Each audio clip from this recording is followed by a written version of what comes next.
Hey everyone, welcome to another episode of Alltalk Watches Twin Peaks. This is episode uh, 12, 11? 11. 11 of the return for season 3. I'm Mr. X and who else is here? Kevin? And Totoro. So we had a good episode this week. Yeah, some nice exposition. Some weird stuff. It was a nice mix of things. I actually was able to figure out when the episode was over. There were credits. Well, there's always credits, but it's always deceiving. Is it? It wasn't 2.5 minutes of music thinking, is it over? Is there another scene? Like, I was like, okay, this is done. Such a weird ending as well, but we'll get there in due time. This is the one you say is weird. I mean, it's not episode 8. Well, nothing is. And really, every episode is weird. Yeah, aren't they? Yeah, I guess we should get started with the recap. So the episode opened with kids playing catch, and then one of the kids overthrows the ball, and one of the kids goes running for it, and then sees a woman who's been beaten, and she's like crawling, like screaming for help. I think that's Miriam from the previous episode. Yeah, it Yeah. definitely is. Surprised she's alive. Yeah, I know you guys were definitely convinced she was dead last week. Dude, she was lying in a pool of blood, and her thing was gonna be like blown up, movie style. I'm just saying, in a TV show, this isn't a normal TV show, but normally in a TV show, if a character dies, they show them die. I mean, she looked pretty dead. Yeah, I mean, yeah, that's the thing. It could have been, it could have gone either way. She could have already been dead, and it was just showing the dead body. I mean, because they kind of did do that later in this episode. Yes. But yeah, no, I gotta be honest, when it showed the kids and like the ball went in the road, I thought, oh no, not again. Well, yeah, I had this. Gone. I was going to say, well, it's like when I saw the ball go in the road and then the kids start running after it, my immediate reaction was, that kid did not look both ways before entering the street. Yeah, I thought for sure he was gonna get run over by what's his face. Or just by anybody. No, anytime there's a kid in the road, on this show, I'm gonna think they're gonna get run over. Yeah, totally like Pet Cemetery style. Gets hit by a Mack truck. Yeah. That will not be the last Pet Cemetery reference that I make during this episode. But yeah, then what? Go on. Oh, I was just saying, anytime you can make a good Pet Cemetery reference, I'm all for it. Hey, well, we will get there. But then after that, it cuts to Becky calling her mom, Shelley, to get her car because she's pissed off at Steven for something. And so Shelley leaves the Double R and goes to the trailer park where Becky swipes the keys and takes the car, but Shelley jumps on the hood of the car and is hanging on for dear life. And then through her movement, like kind of driving around, Becky's able to get Shelley flung off the hood of the car, which that looks like that hurts. Fortunately, it was on the grass, but yeah, that had to hurt. Oh, I mean, yeah, they sure were pretty scraped up later, too. Yeah. And then our friendly neighborhood Carl comes over, and because Twin Peaks, he calls a VW van with a tin whistle. Can I just say, that was maybe my favorite scene from this whole episode, was that he just pulls out that fucking whistle, blows on it, and then the VW bus shows up and just, like, whisks them away. That was so good. Where can I get a whistle like that? That's way better than Uber. He has, like, his own little radio in it. Just can call up the police at any time. Which he does. And then... so... Did we say that Becky had a gun?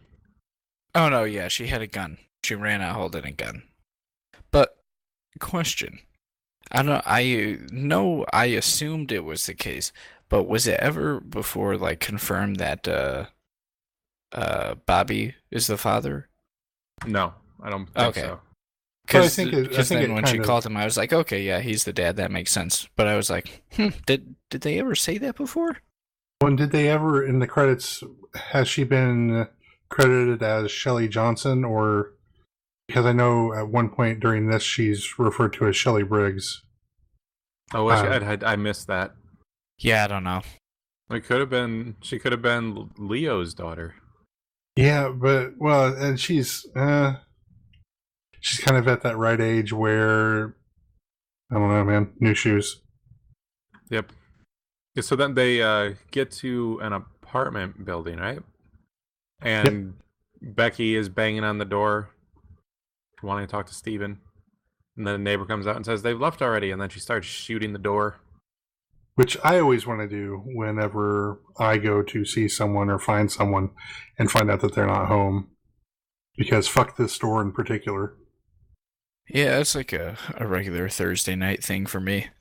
Now, do you shoot at head range like she was doing, or do you aim for like the lock? Depends what kind of day I've had. I usually go for kneecap range because I've always heard that that's like the most painful. And I figure that's what they get for not answering the damn door. We're obviously being facetious. Don't shoot people, kids. Don't shoot doors. If you're gonna do it, use blanks. Yeah, like she obviously did not, because there were holes in that door afterward. And really, don't do it. Don't do it at all. It's bad. Don't do it at all. It's a bad idea. You're gonna get yourself shot. Yeah, the police will have questions for you, and that's a waste of public resources. So please don't do it. Well, to play devil's advocate here, do it. No, don't. No. A lot of cops shoot first and ask questions later. But Don't do it. That's a different discussion for a different time on a different podcast. Yeah. But it cuts to them like down a couple floors. Yeah, so I realized after the fact, like way after the fact. So in credits, Alicia Witt is credited in this episode for Gersten Hayward because she was in the original. She played that same character in the original as well. And I did not see her.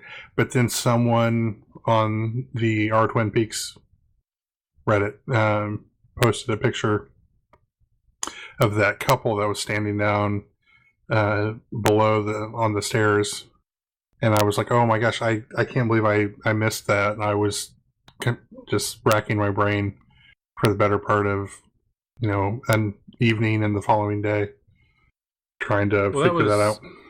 That was Steven, right? Was it the couple? Like one of them? I thought one of them was Steven. I thought the dude looked a little weird, but I mean, it could be. Oh, that would make so much sense. Okay, I think that. Yeah, her husband. Yeah, because he was cheating on her. Oh my god, she's fucking. Oh man. Okay, this starts to make a little bit of sense because, like, sometimes it's hard to tell from like a profile of someone's face who they are. Yeah, but I'm glad you pointed that out. So no need to send corrections or for that. I'm sure we'll get something else wrong that people can correct us on. Get ready to send corrections, just not for that. So, but after that, we go, meanwhile, back in Buckhorn, South Dakota, we have the authorities go to the site where Hastings saw the colonel. And then here's where things get interesting. Yeah. That's one way of putting it. Yeah. It's like someone obviously took their hit of LSD.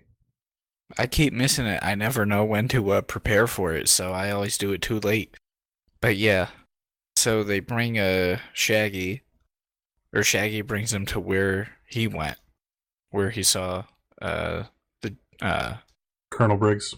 Colonel Briggs, thank you. And then they all start tripping. Yeah, you instantly see one of the woodsmen, right? Yeah. Yeah, kind of sneaking around. Was that the same one that was in the morgue? Maybe? Because that's what I thought when I saw it. I thought, is that the same one that was like walking through the morgue before? Sometimes it's really hard to tell because they kind of appear like up until very recently, up until like before like episode 8, whenever you see them, they're kind of out of focus and off in the periphery. So sometimes it's hard to tell. So they move forward into this I don't even know what would you call the place that they were at? Um, But a, like the houses, a, and it was just like, a rundown lot with Yeah. with a rundown house on it. Yeah. well, I then, mean, there were multiple houses. It was just like an abandoned neighborhood, basically. Yeah. That's a good way of putting it. The wrong side of the tracks of Buckhorn, South Dakota, which in and of itself seems like it's on the wrong side of the tracks. Don't go onto that side of the tracks. It's a portal to another dimension. Exactly. So Gordon and Albert move up, and then Gordon goes up a little further than Albert, and then he sees a wormhole. Yeah, it kind of like the sky starts to swirl around. It looks like some like next level Donnie Darko stuff. Yeah. But then, like, even though Albert's back a little bit, he's looking at Gordon, but it looks like he's starting to look at Gordon through like a fisheye lens or something. Yeah. But to everybody else, Gordon is looking normal. So it shows him like the camera pans out, and he just has like his hands up, and he's kind of freaking out a little bit. Right. But then Gordon started to disappear, and Albert reached out and grabbed him and pulled him out. Yeah, he kind of brings him, like, forces him to stay in this world. But that's not before he, like, in the wormhole Donnie Darko vision thing, he sees like, 3 of the woodsmen standing, like, on stairs or something. Or something. Yeah, and I think the wallpaper, like behind them on the wall, matches the wallpaper in a dream Laura Palmer had. Okay, yeah, so I saw people, like, putting those 2 pictures together, but I didn't know where the other one came from. I believe it was a dream Laura Palmer had. I guess that'd be from Fire Walk with Me. Yeah, Fire Walk with Me is one of those ones that it didn't stick with me quite as much because it is really weird and it's kind of LSD like on its own. This show kind of follows that though. I feel like this is definitely more Fire Walk with Me than Twin Peaks. I would agree with that. Well, I think part of that is that I think part of what contributes to the feeling of that is the fact that it's Cooperless, basically. And it's almost limitless in things that can be said and shown. So they find, as they're kind of walking away, they see a body nearby, and it's of Ruth Davenport. But while they're looking at that, Mr. Hobo Man comes and, well, he looks like a hobo. Oh, the woodsman. Hobo. I thought you said hobum. I was like, what's a hobum? I don't know. It's a mix between a hobo and a bum. Hobum. Yeah, so the hobum, the hobum woodsman, is like going in and out of. Yeah, he like phases in and out Diane, of existence. Yeah, and Diane like sees it, and then she kind of like pays it no mind. Well, she just kind of like. She just kind of like watches it and just doesn't care, basically. It's like, this seems like this could be pertinent information to someone, but I obviously have a different agenda, and therefore am going to say nothing. Yeah, that's what I got was like... If I say something, it's her not saying something is her very own, fuck you, Gordon, fuck you, Albert.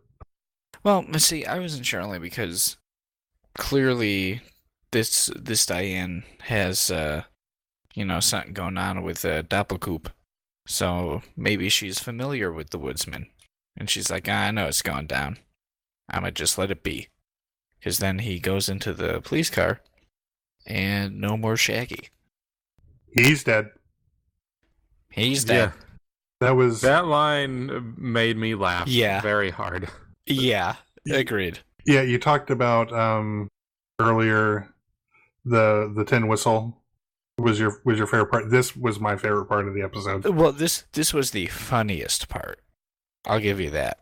But it was so matter of fact, so it was like so Gordon for them to say it like that. It was such perfect delivery of the line. After seeing like this gruesome head that's like been crushed or whatever, and then it cuts to Gordon and you go, he's dead. It's so good. I love it. I gotta be honest, when they cut back to the half of his head that was there, all I kept thinking was, man, he kind of looks like one of the like things from The Last of Us. Oh yeah, one of the clickers. Yeah. But then, does it go? Does it go from that straight to the police station? No, I think from there it goes to the Double R. Oh, you okay? So you mean the police station where they talk about that? Where Yeah. later? Yeah. No, he's that happens a little bit later. Okay. Yeah, it goes to the diner where Bobby and Shelly and Becky are talking. Oh yes. And this is another great scene that's coming up here too. This is where it's like officially revealed that Bobby is the father, and also that Shelly still has bad taste. Yeah, and yeah, Wait, how so? by sucking the lips off of Balthazar Getty. He was the one of the crime guys. Was he? I couldn't. I didn't quite recognize him. I think he's in league with asshole Chad from the sheriff's department, and then also with the Renaults or the Renaults or whatever you want to call them. Because I'm convinced that the crime structure of Twin Peaks is such as that you're always going to have a guy on the inside at the sheriff's department. The Renaults are always going to be involved, and then there's going to be whatever drug thing that's going on. There was a scene between this guy and Richard, right? Right before Richard went and ran over the kid? Yeah, I think so, but I think it's all connected in a roundabout way. I think you're right. Which is partially the reason why I don't pay it too much mind. And we don't know if it's important anyway. Yeah, exactly. So yeah, so over the course of all of Twin Peaks, Shelley's been involved with 3 of the biggest shitheads on the show. Between Leo, Bobby, and Red. Because Bobby, I mean, if you get right down to it, Bobby was pretty much a shithead in the original show. 100%. But yeah, he was a cold-blooded murderer. Yeah, he was. I keep forgetting about that. But yeah, so everyone obviously notices the fact that that Shelley runs off to meet what's his nuts, and this upsets the Bobby. Well, let's be real. That should kind of upset the daughter as well, because it's like, oh, are you okay? Oh, hold on, trying to get laid here, and she just like books it in the middle of consoling her.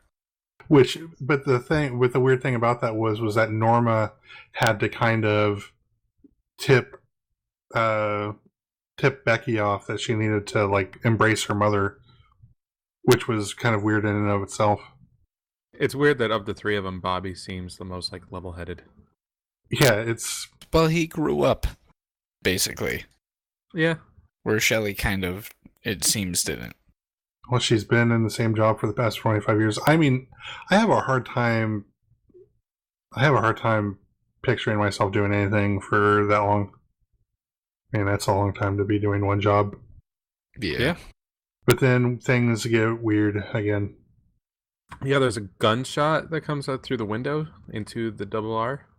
And then Bobby, being the cop that he is, he goes out to investigate. And it turns out it was some kid that found a gun like in the back seat of a minivan as they were driving and just randomly shot through the window. Yeah, he's not a very good shot either. He didn't hit anyone. Unless he didn't intend to hit someone, in which case he's a very good shot. I gotta be honest, I don't know. At first I thought it was an accident. But then later, when that kid's standing next to the car, that look he had, that was very... Yeah. Like, he had ulterior motives. Bobby was taken aback by it. It's like, what is going on with this kid? What's his deal? I've seen pictures on Twitter going around of like a picture of that kid with just the words "thug life." It's like, yep, that's it. That's someone wins the internet for the day. But the whole time that Bobby is dealing with the gunshots and everything, getting the gun away from them, there is a car behind them that is just laying on the horn constantly. This part actually really freaked me out. Or not freaked me out, but it really just like weirded me out. Yeah, same. So then Bobby goes back to check on. He's like, another cop shows up. He tells him what's going on. He says, "I'm gonna go take care of this car that's honking." And he goes, and it's some lady. And what was she saying? she's like, we've still got miles to go. I'm taking her to see her uncle. She's not seen in a long time. And then goes on. We're gonna and be on late about, for dinner. Yeah, it's like it's after 6:30, and then it's like she's sick, and then it's going back to Pet Cemetery. It's like that scene in Pet Cemetery where Zelda is dying, and like one of the female main characters, I think her name is Rachel, in one of her like visions, and it's like kind of all. There's this girl inside in the passenger seat, and she's kind of contorting a little bit and like holding herself very weirdly, and like is vomiting, and it's just really unsettling. She gets up like as if she was like dead, and then she's been resurrected by some kind of magic, and then there's this like goop that just starts like coming out of her mouth. And at first, you don't even see that it's a person. You just see this like shadow moving in the seat next to the lady that's driving. And you're thinking, what is happening? She's being resurrected or something almost. And then she like resurrects like up, like face first up, like in a very unnatural way of rising up out of a seat. Yeah, it was very unsettling. I did not. I thought it was very good at being kind of creepy and weird, but that's about all I can say about it. There was green stuff coming out of the kid's mouth. It was it was disturbing. I've seen some things being floated around about like what some of that may mean, and it has a lot to do. Like people were positing, and there's nothing that really says like any that really gives any credence to this, but saying about how like her uncle that she's not seen in a while, then they've got miles to go. Like that the uncle maybe Bob somehow or something, and I'm like, I don't know. It sounded I don't know about that. It sounded interesting, but now I would need to go back and find it again to digest that one more time. But yeah, that was not very pleasant. It's a very standout scene, though. Yeah. In an episode full of standout scenes. Okay, so what was the next scene? That was where Sheriff Truman and Deputy Hawk were reviewing maps. Truman had his maps, and Hawk had his own. Because Truman was looking basically at, looked like Google Maps or something. Yeah, he was just kind of trying to figure out where this place that they're supposed to be going is. Yeah, and he was saying what all these symbols on... Hawk was saying what all the symbols on his map meant, except for one. He's like, you don't want to know what that one means. Yeah, I love that, because I think that's the symbol for the Black Lodge. And he asks about it, and it's like, Frank, you don't ever want to know about that. And then Frank's like, really? Really? I think he's going to have to know about that, though. Yeah, I want to know more about it. Can't just leave him hanging. And then there was the log lady, right? Yeah, she calls Hawk and says some very log lady-like things. Log lady gonna log lady. Although, if there's anything, there's probably this is a little bit more straightforward than some of the other stuff that she says.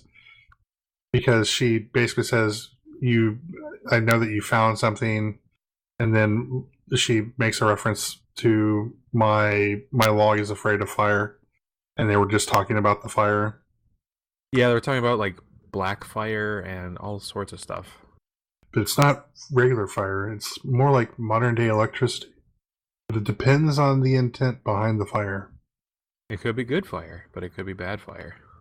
So then we cut to Gordon, right? Yeah, and Albert and Diane. This is where they're finally back in the police department in Buckhorn.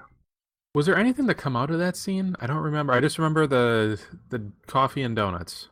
So he asks about so they kind of go in a roundabout way to get where they're at, and Gordon, being Gordon, misinterprets what Albert is trying to say to him, and then asks about what the coordinates on what the numbers on Ruth Davenport's arm kind of point to.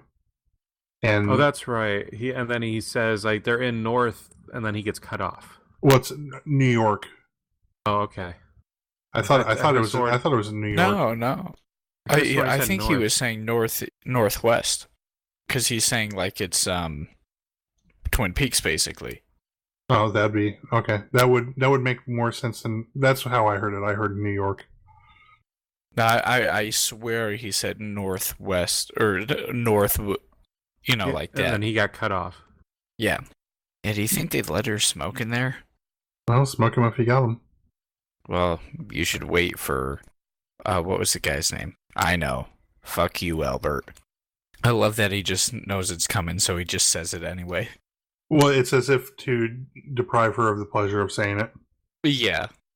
Then we kind of head into the last little section of the episode. Oh, so we go back to Dougie Jones?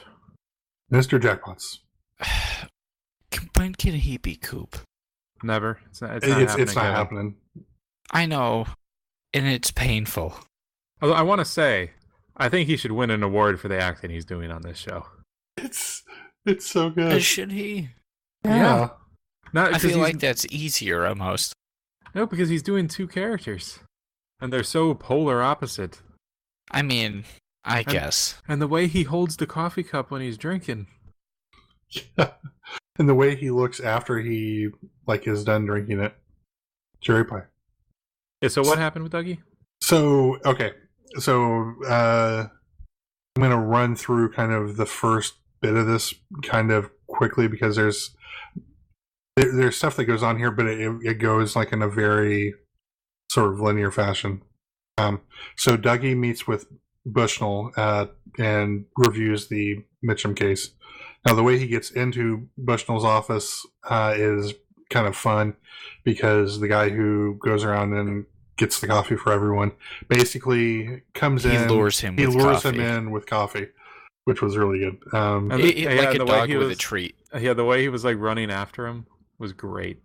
It reminds me of how I get my dog to go places sometimes where you get a treat and you're just like, yeah, follow me. Come on, you'll get the treat. Just keep following me. As he kind of meets with Bushnell, he comes out and says that they're going to pay out the Mitchum's claim because it turned out that it wasn't arson, even though I think it probably totally was. But then, and he kind of goes through the fact that they had an insurance policy out against that insurance policy, and it sounds like something from The Big Short. So, but then it cuts to the Mitchums, and the Jim Belushi Mitchum comes out and says that he had this dream, and he just can't wait to kill him. He's just so annoyed that he has to wait 3 hours. So as Dougie is going to go get in the car to go meet with the Mitchums, he peels off from Bushnell and goes somewhere, and because he's lured by Mike. Mike is where the pie came from, right? He lured him to the pie? Yes. So, up until this point, we don't know. Like, the next time we see Dougie, he is getting in to this limo with a box, but you don't know what's in the box. So, as they're kind of going along, parts of Jim Belushi's dream start to come true. Like, in his dream, the cut on the side of the other Mitchum's face is completely healed from where Candy had hit him. And then when Dougie gets out of the limo, he basically says, okay, now if he has one certain thing in this box, then we can't kill him because he's not our enemy. And they kind of go through all of that. I have a question about that, though. If he had this dream where he wasn't his enemy, why did he wake up wanting to kill him so bad? Because he thought it was just a dream, and it kind of seemed like he was starting to realize that some of the dream was real. Right. But yeah, so when they eventually, Belushi goes over there and checks out what's in the box after he tells his brother what needs to be in the box. No, the brother goes up, he pulls a gun and says, "Is there a cherry pie in that box?" And then Dougie says, Cherry pie. Cherry pie. And then Belushi goes and checks it out and pulls out the pie. Or he sees the pie and then he starts to frisk him. Right, that's what happened, yeah. Yeah, and so he's like, this guy doesn't even carry a wallet. And then he finds the check. And then he makes the best face. Yeah, he's like, I love this guy. And then they take him out to celebrate. And they eat the pie. And drink champagne. While they're all celebrating and all such things, the one thing I heard, but I meant to rewind, but I kept watching and then I forgot about it and I just remembered right now. They mentioned something about, because I don't think they're like actual brothers, because they had mentioned something about an orphanage, right?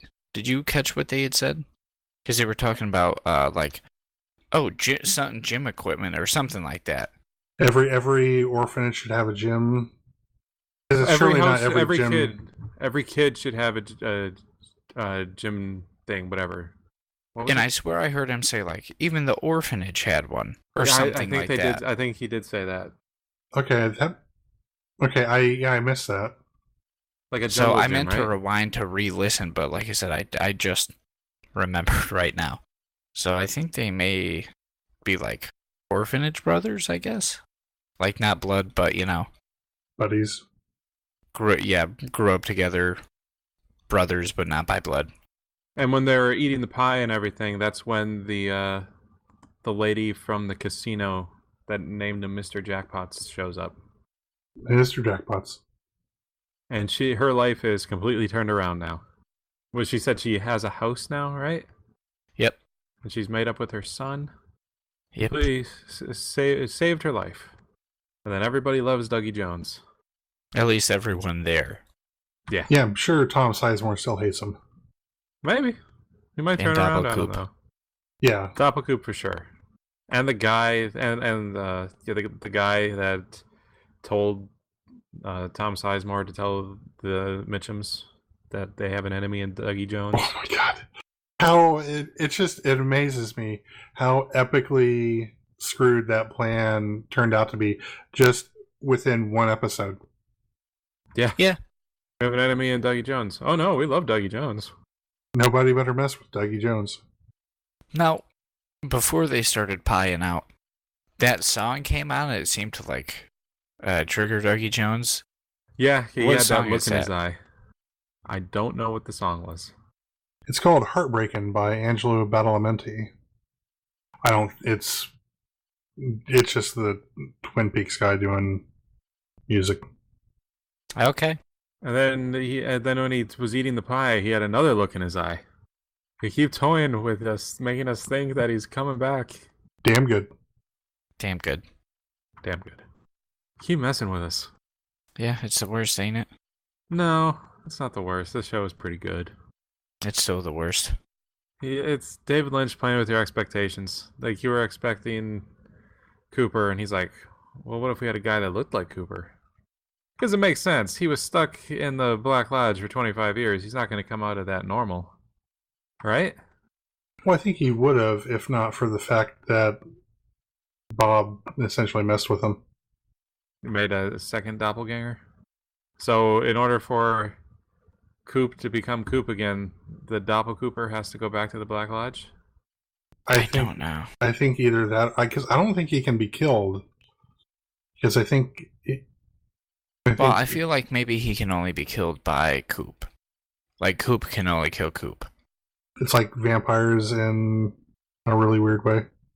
Or is it that there's going to be a big showdown at those coordinates and Dougie Jones is going to see something interesting and then Doppelcooper is going to get tripped and go flying back into the Black Lodge? Yeah, you know what he's going to see? He's going to see Annie. So we're going to find out how's Annie? Yeah, is she okay? Is she okay? Are you okay, Annie? It never gets old. No, it doesn't. So I think after this we've got 7 more total episodes, but I think only 6 more weekends, so 6 more evenings. So 6 more episodes of this podcast. I'm looking forward to it. How much do you want to bet that the very last thing is Coop coming back to his senses and he asks, how's Annie? How's Annie? Yep. I would actually be okay with that. No lie, if that's how it ended, I would be perfectly fine with that. That'd be all right. Yeah. It'd be a real dumb way for them to do that. Do you think there'll be some other reference, like in another 5 years, that gum you like is going to come back in style again? Yeah, Do you think this ends in a cliffhanger? I think it and then does. will lead into another season. You think there'll be another season? I don't think there will be another season, but I could see that. I could see that happening. I bet this leads to David Lynch getting another Showtime show or something. I could see that or a movie, but yeah, I don't think another season of the show. This has to be super. This show has to have been super expensive. I mean, don't some know. episodes, but not others. Well, the other thing I guess is that it will all depend on how much viewership and subscribership this drives for Showtime. Also, awards. They like awards. If this gets a lot of awards, I could see it getting something else after. Yeah, And award for the best mindfuck of 2017, Twin Peaks. I don't think there'd be anything else nominated. Like as weird as this is. Also, yeah, Kevin, Lynch did you just totally. say the best of 2015. 17. I don't know what I said. I Doesn't could matter. swear he said 15. Who knows? But for the money thing, he probably saved like a good chunk of money on that one episode where it was just static for like a half an hour. Yeah, but then there was some like CG stuff, and CG is expensive. Was there really that much CG stuff? There was a nuke, and then the camera panning through the nuke for like an hour, and then there was a full performance by Nine Inch Nails. But at the same time, a lot of that CG stuff was in black and white. Yeah, That's true. So I bet that's not nearly as expensive. They still had to make the question mark guy float, and then have him regenerate. Oh, jeez. You guys, this is a weird show. But I love it. It's one of my favorite shows of all time. It's the right type of weird. In a time of when weird shows are the best shows on TV, this show is the weirdest. I feel like weird isn't a strong enough word. Yeah, because Legion is weird. Bizarre? Yeah. Is that Psychedelic? Yes, actually, it because- is very psychedelic. Because I think so. Like with that one, it's like it's kind of psychedelic, but it fits because of like the music. Because it's of a like there was that whole bit where they played like half of Dark Side of the Moon. Yeah. But this is something else. The show is kind of a fever dream. No, that's true. Remember Yeah, when that is Michael also Cera very was true. there? God, that seems like that was so long ago. Who? Do you mean Wally? Yeah, Wally. That's what I meant. Yes. As I've Oh my gone God. from coast to coast of this great nation of ours. It's too good. Too good. The road is my dharma. Should we wrap up? I think we should wrap up. Okay, thanks for listening. If you like it, like rate us on iTunes, give us a thumbs up on the old YouTube, leave us some comments.